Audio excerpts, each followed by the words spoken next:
han sido hechas entre vosotros en toda paciencia por señales, prodigios y señales. Los milagros.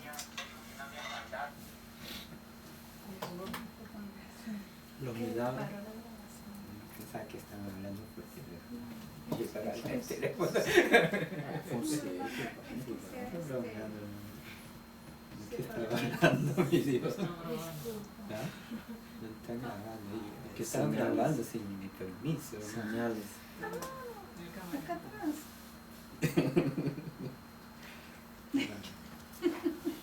Número Señores y prodigios. Sí, hermano, yo lo dejé en 2 Corintios 12:2. Con todas las señales de apóstol han sido hechas entre vosotros en toda paciencia por señales, prodigios, milagros. Sabemos que Dios hace milagros. Hemos visto en el transcurso de nuestra vida cuántos milagros de Dios en nuestras vidas, en la vida de personas en nuestro alrededor. Mas hay una diferencia en las señales y prodigios y milagros de nuestro Señor Jesucristo. Hay diferencia en las señales, prodigios y milagros que era acompañado con el mensaje de los apóstoles.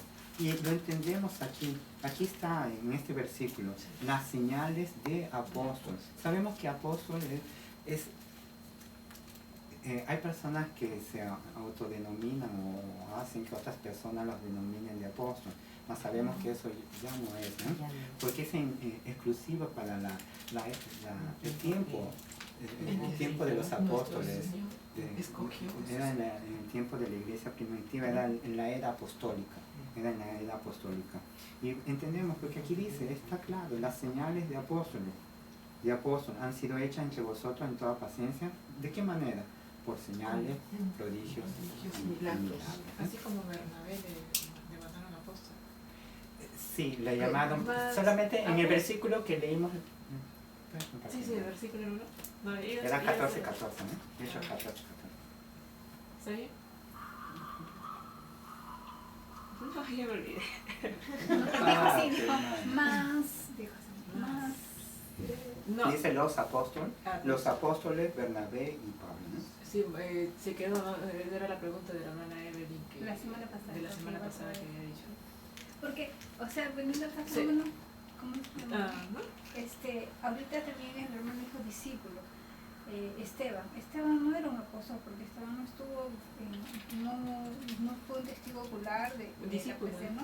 Él sería un discípulo entonces, ¿no? Compañero No, pero de los apóstoles. no lo llaman como apóstol, ¿no? No. A Esteban no, lo llaman de diácono. De Es uno de diácono. los 7 diáconos que vamos a ver la próxima semana, ¿no? Son elegidos entre los hermanos para poder atender las mesas de las viudas. No, pero en el caso de Bernabé, que era que hay, sí, Lucas sí le llama como apóstol. Sí, y la palabra en griego es apóstolos. Y allí también es apóstolo. Solamente que la palabra apóstolos tiene varios significados. El significado principal es enviado. Es enviado. ¿Quién es enviado? Por ejemplo, esa función lo cumplía Bernabé, porque él acompañó a Pablo en el viaje misionero. Y en uno de los versículos que hemos leído rápidamente, vimos que Bernabé estaba en Jerusalén y fue enviado. Cuando estábamos viendo cómo es que la iglesia ha crecido. Bernabé estaba en Jerusalén y fue enviado a Antioquía. Y estuvo un tiempo allí. Allí cumple la función de enviado. Mas también entendemos que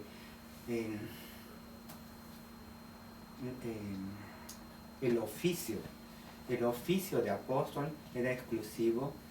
Y recordamos en el capítulo 2, cuando ellos escogieron a quien iría a reemplazar a Judas, ¿no? Eran 11 y pidieron al Señor entre 2 personas y Dios determinó que sería Matías, ¿no? Matías completaban los 12 apóstoles.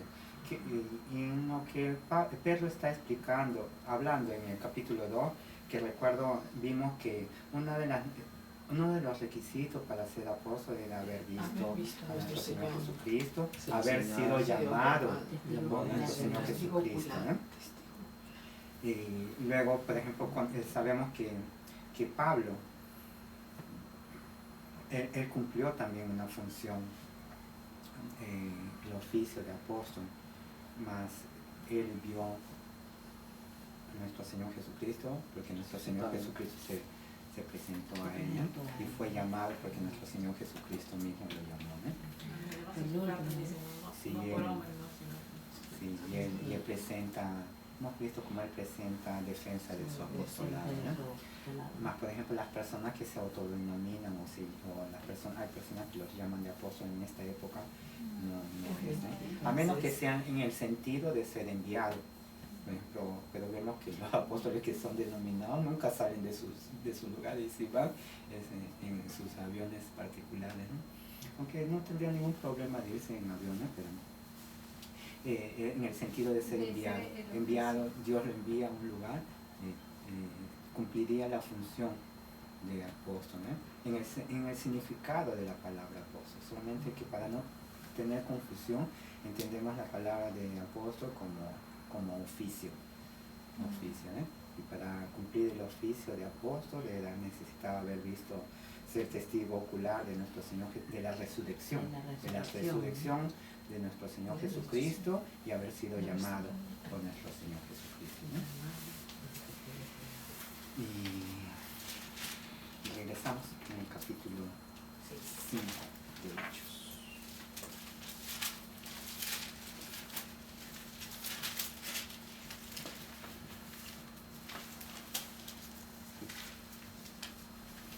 Dice, y por la mano de los apóstoles se hacían muchas señales y prodigios, en el versículo 12, ¿no? En el pueblo, y estaban todos unánimes en el pórtico de Salomón. ¿Quiénes estaban todos? ¿Quiénes son ellos todos? Los creyentes.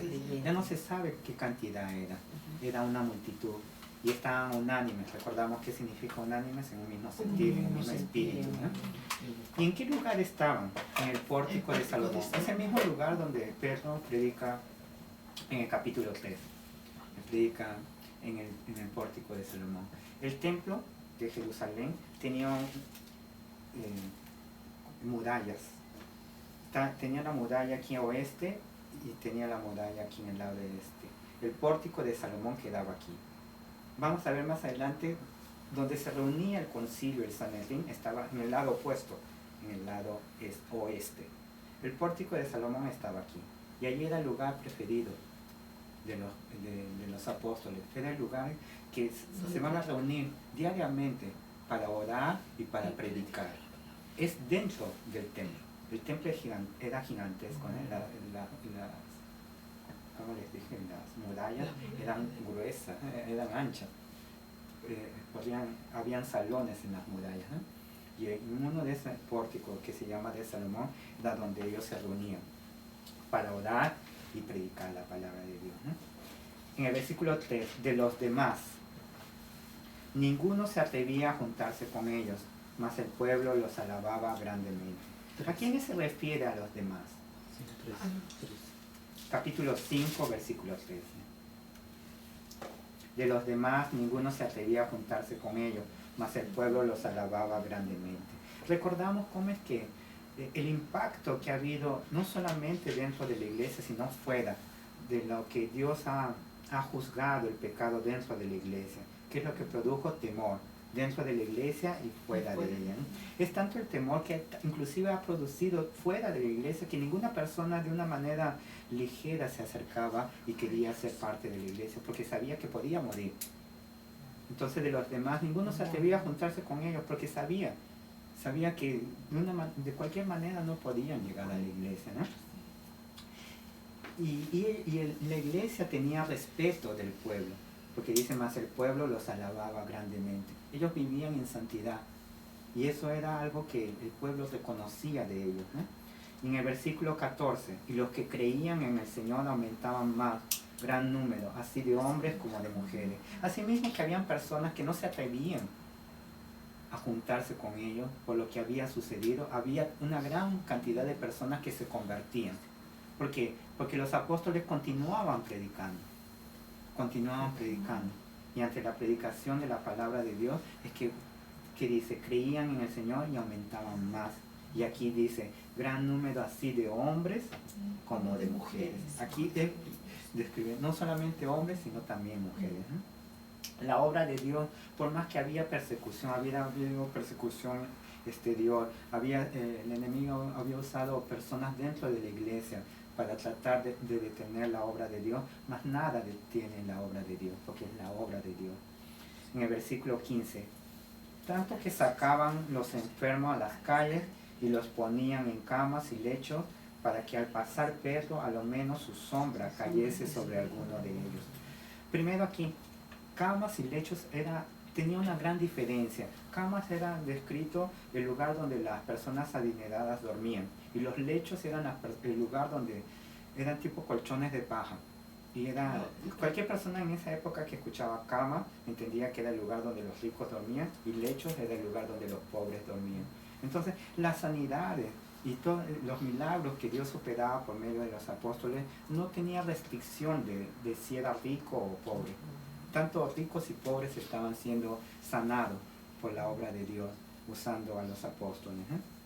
Dice, para que al pasar Pedro, a lo menos su sombra cayese sobre alguno de ellos. Hay muchas cosas que se habla sobre esto, ¿no?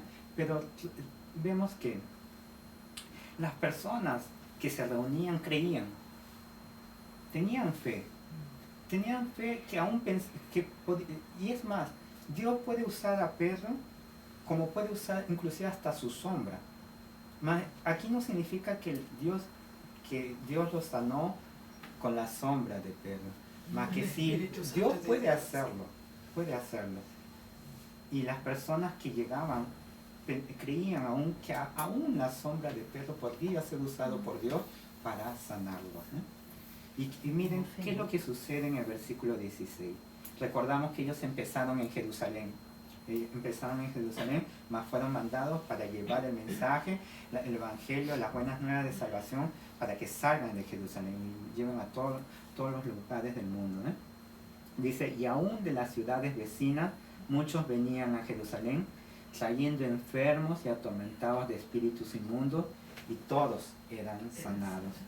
Aquí es el primer relato de la influencia de la iglesia, que tiene no solamente en la ciudad de Jerusalén, sino en forma externa. La iglesia ya está saliendo de Jerusalén y está influenciando fuera de Jerusalén. Tanto así que vemos personas que tal vez creyeron, que escucharon el evangelio, están trayendo enfermos, personas necesitadas, de fuera de Jerusalén, trayéndolo aquí, a donde estaban los apóstoles. Ahora leemos a partir del versículo 17. Dice, entonces levantándose el sumo sacerdote y todos los que estaban con él, esto es la secta de los saduceos, se llenaron de celos. Recordamos que en la primera persecución, cuando fue el inicio de la persecución de la iglesia, estaba Pedro y Juan, estaban predicando. Pedro estaba predicando, y eso produjo la reacción de las personas que estaban en el templo, de las autoridades del templo, ¿no? Y aquí vemos que ante lo que estaba sucediendo se levantó el sumo sacerdote. No se sabe si es Caifás o Anás, porque a los dos eran conocidos como sumos sacerdotes. Recordamos que Caifás en realidad ya no era el sumo sacerdote. Quien cumplía la función de sumo sacerdote era Anás, era el yerno de Caifás. Mas Caifás, asimismo, que no cumplía la función externa de un sumo sacerdote, él tenía el poder, porque las decisiones que Caifás tomaba, Anás lo asumía, ¿eh? Entonces, por tras de Anás, ¿quién era el sumo sacerdote? Era Caifás. Uno de los dos vinieron con la secta de los saduceos. ¿Alguien recuerda quiénes eran la secta de los saduceos? Los que no creían en la resurrección. Era una de las 4 sectas que juntos era el judaísmo, ¿cómo se llama? La religión del judaísmo, ¿no? Eran los fariseos, los saduceos, los esenios y los celotes, ¿no? En la época de nuestro Señor Jesucristo, la mayor oposición era dirigida por los fariseos.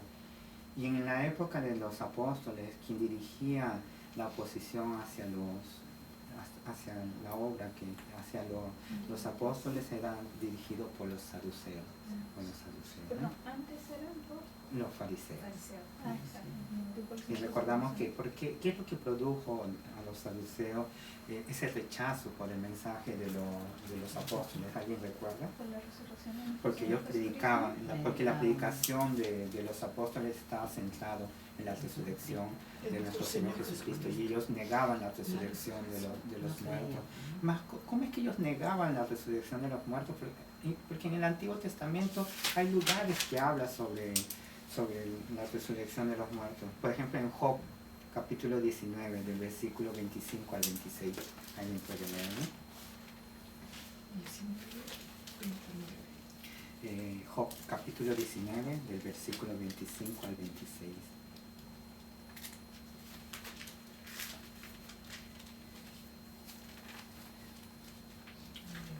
Yo sé que mi Redentor vive, y al fin se levantará sobre el polvo, y después de deshecha está mi piel, en mi carne he de ver a Dios.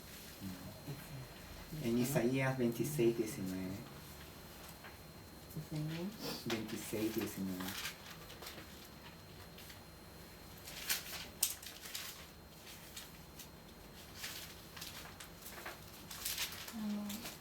Tus muertos vivirán, sus cadáveres resucitarán. Despertad y cantad, moradores del polvo, porque tu rocío es cual rocío de hortalizas, y la tierra dará sus muertos. Está claro, ¿no? Habla sobre la resurrección. En Daniel 12:2.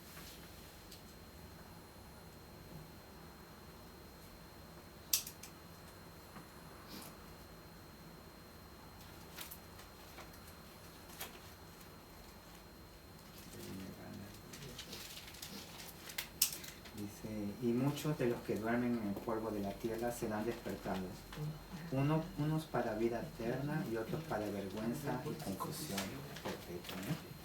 Daniel 12:2. Entonces vemos que en el Antiguo Testamento habla claramente sobre la resurrección, mas ellos no creían. Ellos no creían porque ellos solamente reconocían los primeros 5 libros del Antiguo Testamento. Ellos solamente reconocían el Pentateuco. Y lo que nos llama la atención es que el sumo sacerdote, tanto Anás como Caifás, eran saduceos. Entonces ellos también no creían en la resurrección de los muertos, ellos también no creían en los ángeles, ni en ningún tipo de espíritu, ¿no? ¿Cómo es que no creían en ángeles?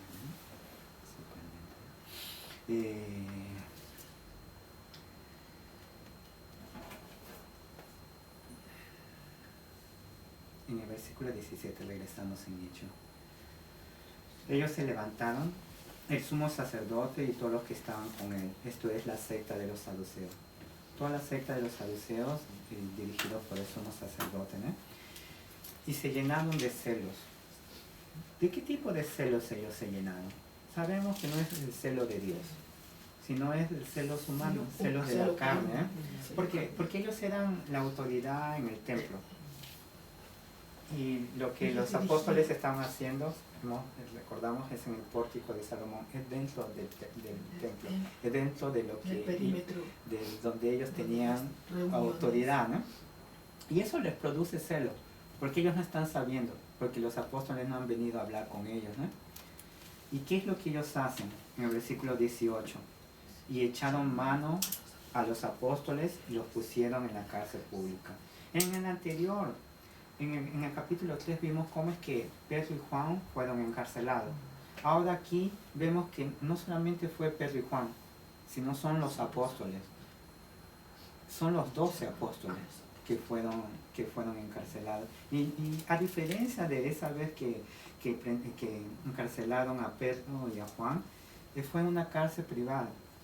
Los dos solamente, más aquí los apóstoles son colocados en una cárcel pública. Es decir, ellos son colocados, los 12 apóstoles, junto con otras personas que están esperando juicio, tanto personas inocentes como culpables, ¿no? Y vemos una vez más que ellos no oponen resistencia, como en la anterior vez. Pedro y Juan son llevados y no oponen ninguna resistencia hasta llegado un momento. Mas, ¿qué es lo que sucede? En el versículo 19 dice, mas un ángel del Señor, abriendo de noche las puertas de la cárcel y sacándolos, dijo. Es curioso porque nos llama la atención lo siguiente. Los saduceos no creen en la resurrección de los muertos y los apóstoles predican y la prédica es centrada en la resurrección de nuestro Señor Jesucristo, porque ellos son testigos oculares de la resurrección de nuestro Señor Jesucristo. Ellos no creen en ángel y Dios usa un ángel para librarlo, para abrir las puertas de la cárcel y los sacó. Y Dios da un mensaje a los apóstoles por medio del ángel. ¿Cuál es el mensaje? Y dijo, id y puestos en pie en el templo, anunciad al pueblo todas las palabras de esta vida del Evangelio, las buenas nuevas de salvación, que hay salvación en Jesucristo para toda persona que se arrepiente y cree en Jesucristo como el Señor y Salvador de su vida. Los manda al mismo lugar de donde ellos han sido prendidos para llevarlos a la cárcel. ¿Y qué es lo que los apóstoles hacen? Dice en versículo 21, habiendo oído esto, entraron de mañana en el templo y enseñaban. Ellos obedecieron inmediatamente. Ellos probablemente fueron liberados de madrugada y en la mañana ya estaban en el templo enseñando. Entre tanto vinieron el sumo sacerdote y los que estaban con él y convocaron al concilio y a todos los ancianos de los hijos de Israel y enviaron a la cárcel para que fuesen traídos. Es curioso también, ellos ya estaban en el templo enseñando, mas ellos no se dieron cuenta. Ellos se reunieron y recordamos, los apóstoles acostumbran predicar en el pórtico de Salomón, que era en el este del templo. Y donde se reúne el Sanedrín, el concilio, es en la pared que es el oeste, al frente, ¿no? Al frente. El templo es grande, puede ser que no hayan visto. Y es lo que había sucedido, no habían visto, ¿no? Mas cuando los apóstoles predicaban, se reunía una multitud. ¿Y qué dice? Pero cuando llegaron los alguaciles, no los hallaron en la cárcel. Entonces volvieron y dieron aviso. Y los alguaciles diciendo, por cierto, la cárcel hemos hallado cerrada con toda seguridad y los guardas afuera de pie ante las puertas. Mas cuando abrimos, a nadie hallamos de él. Dios obró por medio del ángel de una manera milagrosa. Ellos estaban dentro. La puerta lo dejaron cerrada. Y los guardas que estaban en la puerta no vieron nada. Probablemente el ángel los iba a sosegar, los sacó a los apóstoles y cerraron, ¿no? Es probable lo que ha sucedido, ¿no? Que no fueron abiertas las puertas, ¿no? Y miren lo que eso produce en ellos mismos, en los miembros del Sanedrín. Cuando oyeron estas palabras, el sumo sacerdote y el jefe de la guardia del templo y los principales sacerdotes, miren qué dice, dudaban en qué vendría a parar aquello. Ellos veían que algo estaba sucediendo, mas no querían admitirlo. Como en los pasajes anteriores, las semanas pasadas, vimos que ellos no podían negarlo, mas a sí mismos no estaban dispuestos a creer. Vemos que ellos veían algo estaba sucediendo, y aún pensaban, ¿qué más va a suceder? ¿Qué más va a suceder? ¿No? En el versículo 21, pero viniendo uno les dio esta noticia: he aquí los varones que pusiste en la cárcel están en el templo y enseñan al pueblo.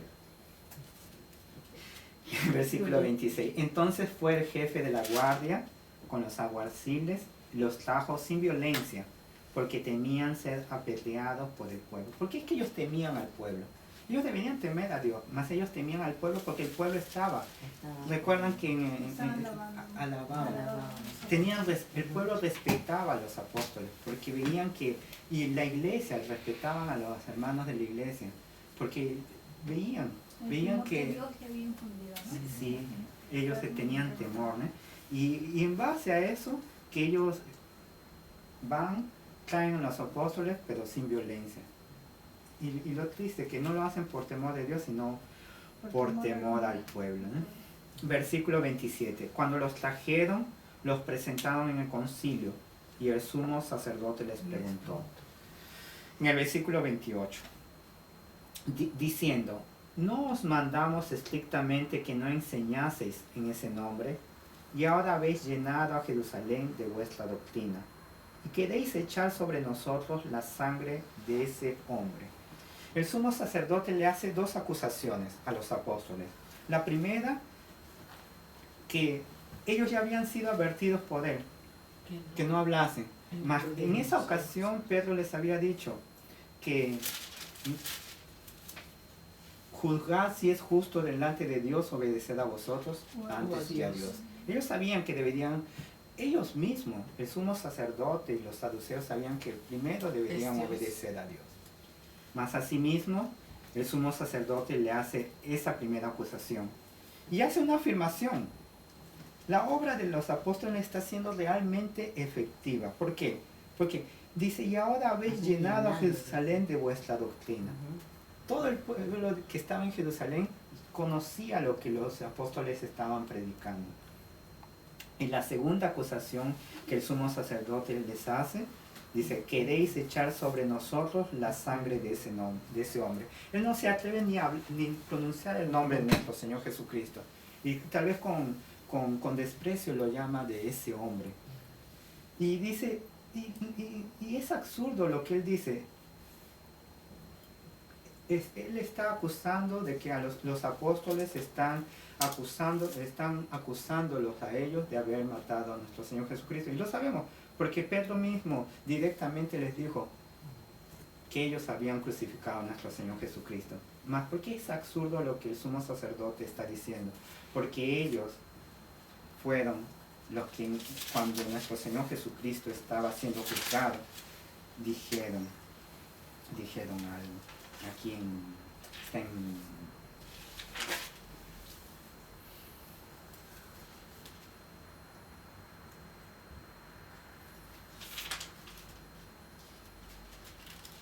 tomaron responsabilidad cuando Pilato sí, sangre, dijo, le caerá sobre nosotros, y sobre nuestros ellos hijos. aceptaron.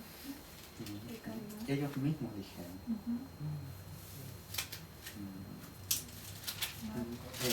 Mateo 25, 27.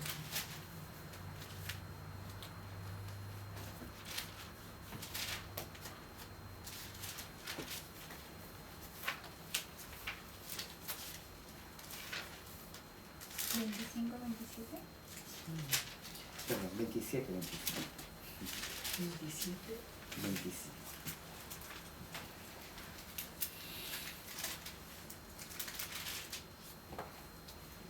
Vemos desde el 24. Viendo Pilato que nada adelantaba, sino que se hacía más alboroto, tomó agua y se lavó las manos delante del pueblo, diciendo, inocente soy yo de la sangre de este justo, allá vosotros. Y vemos qué es lo que el pueblo responde. Y dentro del pueblo está el sumo sacerdote y están los miembros del Sanedrín. Y respondiendo todo el pueblo dijo, su sangre sea sobre nosotros y sobre nuestros hijos. ¿Qué significa? Ellos mismos están asumiendo la responsabilidad de la muerte de nuestro Señor Jesucristo. Ha pasado un par de meses de lo sucedido y el sumo sacerdote acusa a los apóstoles de que los apóstoles lo están haciendo responsables de la muerte de nuestro Señor Jesucristo, siendo que él mismo dentro del pueblo había dicho que ellos son los responsables. Y ahora algo que están queriendo negar, ¿no? En el versículo 29, respondiendo Pedro y los apóstoles dijeron, es necesario obedecer a Dios antes que a los hombres. La misma respuesta que dio Pedro cuando fue también interrogado por los miembros del Sanedrín, les dicen, es necesario obedecer a Dios antes que los hombres. Vemos de la misma manera, cuando fueron prendidos y llevados a la cárcel, ellos fueron en sumisión. Cuando ellos ya le están pidiendo algo que hagan, que va en contra de lo que Dios demanda, ellos son tajantes. Es necesario obedecer a Dios antes que a los hombres, ¿no? Y esta es otra oportunidad que Pedro tiene para predicar, para hablar la palabra de Dios ante el concilio. Es la segunda oportunidad que él tiene y él no lo desaprovecha. En el versículo 30, el Dios de nuestros padres levantó a Jesús, a quien vosotros mataste colgándole en un madero.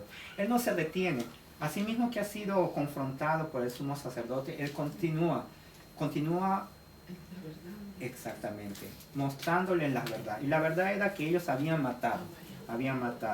Y ahora es más específico, colgándole en un madero. Sabemos que ser colgado en un madero era la maldición, una maldición de Dios. Y nuestro Señor Jesucristo se hizo maldito para el perdón de nuestros pecados.